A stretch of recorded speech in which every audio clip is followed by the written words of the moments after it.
Hey guys, Humble back again. Today I'm going to be talking about how Sony is still relevant in the smartphone game and its impact on Samsung going forward. When people think of smartphone cameras, they would usually say Samsung or Apple will have the best camera, or the Google Pixel as well. But not many people know that Apple's smartphone sensor is supplied by Sony, so they do have a major role in this space. Sony haven't been producing too many mainstream devices in recent years, but they are still really relevant in the smartphone market due to the camera sensors. In addition to Apple, Xiaomi, who is a big player in China, also use Sony sensors as well. This may be trouble for Samsung going forward. If they continue to improve their camera sensor, then more people will likely use them going forward, perhaps over Samsung. Sony is continuing to develop a higher tier sensor to compete with Samsung 108 megapixel camera on their latest model. Samsung is also working on 200 megapixel sensor of their own, but hasn't been released yet on the main flagship phones. At the end of the day, megapixel is not everything. I would rather see these companies focus on battery life instead.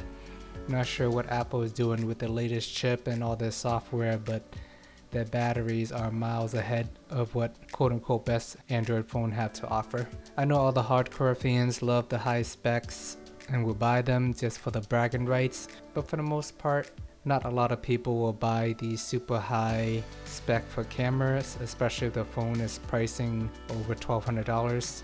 Even if you look at the sales today, Samsung's most popular phone is their A series, not the S series that a lot of people know about. And that's due to the fact that it is cheaper and does almost everything that the S series can. Kind of similar to cars if you really think about it. Everybody wants a Ferrari or some fancy cars, but most people just end up going for Honda and Toyota due to the fact that it delivers the most value at a much cheaper cost. Luckily for Samsung, Sony do not make any displays. Samsung is still a major player in this space, so they still make screen for Apple and many other companies out there. Especially nowadays, you see Samsung pushing a lot of their foldable phones. I can see that being the future as well.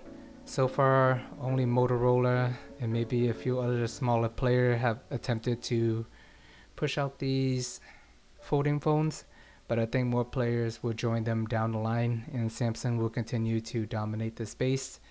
They already dominate the space due to having the best OLED display in class, but as Samsung continue to keep developing the screen and make it cheaper and better, it will eventually make its way towards the mid-range phone and bring more value to consumers there. It's nice to see that Sony is still continuing to step up the camera game, because more competition is always better for consumers and it drives innovations as well. What are your thoughts on smartphone cameras in general? Do you care about the high megapixel count, or are you happy with the camera photos the way they are today? Thanks for watching. Please like and subscribe, and see you guys next time.